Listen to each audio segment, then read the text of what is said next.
आज का डिक्टेशन 80 शब्द प्रति मिनट की गति से बोला जाएगा। डिक्टेशन का टाइम शुरू होता है। अब स्टार्ट। उपाध्यक्ष महोदय, मैं मानती हूँ कि बहुत से जो हमारे भाई हैं उनकी ओर से शिकायतें आई हैं और यहाँ बातचीत चलती रहती है कि हम अपने इलाके में सफाई बंद कर देंगे, परंतु यह विषय स्वायत्त शासन संस्था के सहयोग से नहीं हो पा रहा है जैसे कि हमें आशा है। और मैं समझती हूँ कि राजनीतिक दल स्वास्थ्य के विषय में ध्यान रखते हैं, क्योंकि यह मानवता के लिए बहुत आवश्यक है और इसमें राजनीति का कोई रंग नहीं आना चाहिए, ऐसी मेरी आशा है।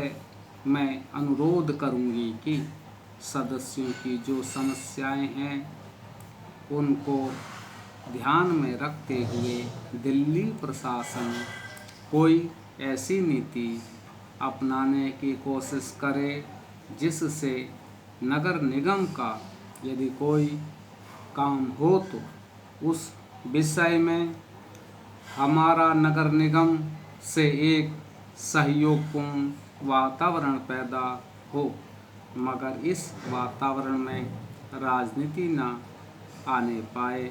हमारे सामने एक उद्देश्य हो कि हमें जनता का काम करना है, क्योंकि जनता के लिए हम चुनकर आए हैं।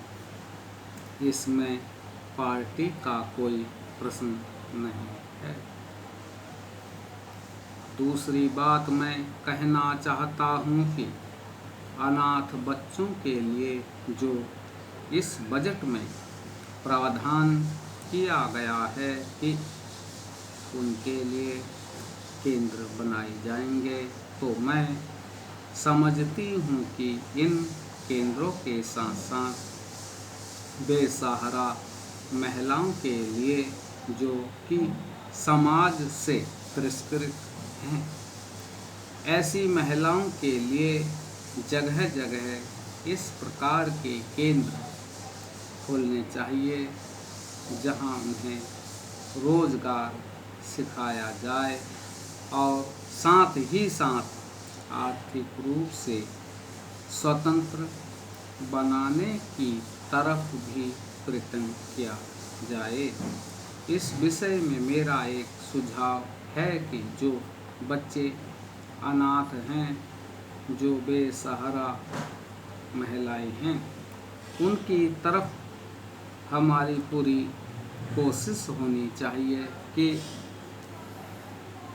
जो अनाथ बच्चे हैं, जो समाज से तिरस्कृत हैं, जिनको अवहेलना की दृष्टि से देखा जाता है, उनके लिए केंद्र बनाए जाएं और उन केंद्रों में वह अधिकारी रखे जाएं जिनके संरक्षण में वह काम सीखें, पढ़ें, लिखें।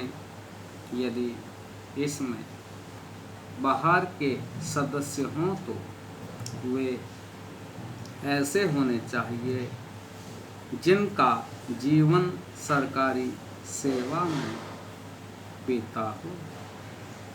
ऐसे योग्य लोगों से सहायता लीजिए। यदि इसमें असामाजिक तत्व घुस गए तो फिर हमारा पैसा ऐसे ही खर्च हो जाएगा और जो नीति हमने बनाई है वह असफल हो जाएगी, जिसका परिणाम यह होगा कि हम उस नीति को कार्य रूप में परिणित नहीं कर सकेंगे।